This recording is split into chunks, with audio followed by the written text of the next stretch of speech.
ಈಗ high alert ಘೋಷಣೆ ಮಾಡಲಾಗಿದೆ. ರೈಲ್ವೆ ನಿಲ್ದಾಣಗಳು, ಬಸ್ ನಿಲ್ದಾಣಗಳು, ಏರ್ಪೋರ್ಟಲ್ಲಂತೂ ಜನ ಪಿತಿ ಅಂತಿರ್ತಾರೆ ಬಿಡಿ. ಅದು BMTC ಬಸ್ ಸ್ಟ್ಯಾಂಡ್ಗಿಂತ ಕಡೆಯಾಗೋಗ್ಬಿಟ್ಟಿದೆ. ಅಷ್ಟರ ಮಟ್ಟಿಗೆ ರಶ್ ಇರುತ್ತೆ. ಮೆಜೆಸ್ಟಿಕ್ ಬಸ್ ನಿಲ್ದಾಣ, ವಿಜಯನಗರ ಬಸ್ ನಿಲ್ದಾಣ, ಪೀಣ್ಯ ಬಸ್ ನಿಲ್ದಾಣ, ರೈಲ್ವೆ ಸ್ಟೇಷನ್ಗಳು, ಮೆಟ್ರೋ ಸ್ಟೇಷನ್ಗಳು, ಏರ್ಪೋರ್ಟ್, ಇಲ್ಲೆಲ್ಲ ಕಡೆ ಹೈ ಅಲರ್ಟ್ ಘೋಷಣೆ ಮಾಡಲಾಗಿದೆ. ಎಲ್ಲ ಕಡೆಗೆ ವ್ಯಾಪಕ ಬಿಗಿ ಭದ್ರತೆ. ಬನ್ನಿ, ನಮ್ಮ ಪ್ರತಿನಿಧಿ ರಾಚಪ್ಪ ಅಲ್ಲಿಂದ ಒಂದು ಪ್ರತ್ಯಕ್ಷ ವರದಿ ಕೊಟ್ಟಿದ್ದಾರೆ, ನೋಡೋಣ.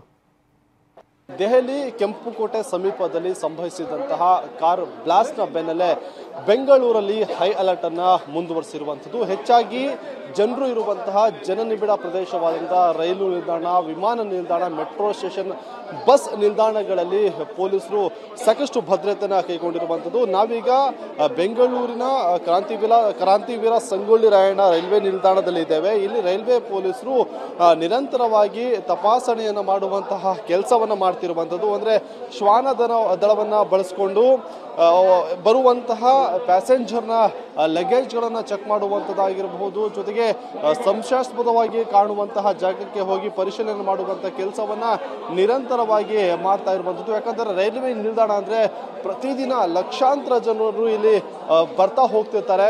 ಹಾಗಾಗಿ ಬರುವಂತಹ ಜನರ ಒಂದು ಲಗೇಜ್ಗಳೇನಿರುತ್ತೆ ಅದೆಲ್ಲವನ್ನ ಕೂಡ ಪರಿಶೀಲನೆ ಮಾಡುವಂತ ಕೆಲಸ ಸದ್ಯಕ್ಕೆ ನಿರಂತರವಾಗಿ ಮಾಡಲಾಗ್ತಾ ಇರುವಂಥದ್ದು. ಶ್ವಾನ ದಳದ ಮೂಲಕವಾಗಿ ರೈಲ್ವೆ ಪೊಲೀಸರು ಇಲ್ಲಿ ಬರುವಂತಹ ಜನರ ಒಂದು ಲಗೇಜ್ ಅನ್ನು ಪರಿಶೀಲನೆ ಮಾಡುವಂತಹ ಕೆಲಸ ಕೂಡ ಮಾಡ್ತಿದ್ದಾರೆ.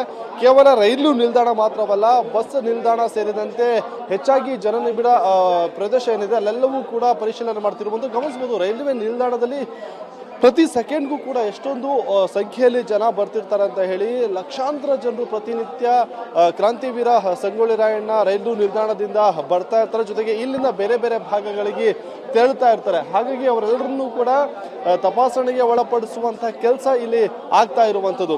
ಅಂದ್ರೆ ಏನು ದೆಹಲಿಯ ಕೆಂಪುಕೋಟೆ ಬಳಿ ಸಂಭವಿಸಿದಂತಹ ಕಾರ್ ಬ್ಲಾಸ್ಟ್ ಪ್ರಕರಣ ಇಡೀ ದೇಶವನ್ನೇ ಬೆಚ್ಚಿ ಬೀಳಿಸಿರುವಂಥದ್ದು. ಹಾಗಾಗಿ ಇಡೀ ದೇಶ ಕೂಡ ಹೈ ಅಲರ್ಟ್ ಅಲ್ಲಿ ಇರುವಂತೆ ಮಾಡಿರುವಂಥದ್ದು. ಕ್ಯಾಮರಾ ಪರ್ಸನ್ ರವಿಕುಮಾರ್ ಜೊತೆ ರಾಚಪ್ಪ, ಜಿನಾಕ್ TV9 ಬೆಂಗಳೂರು.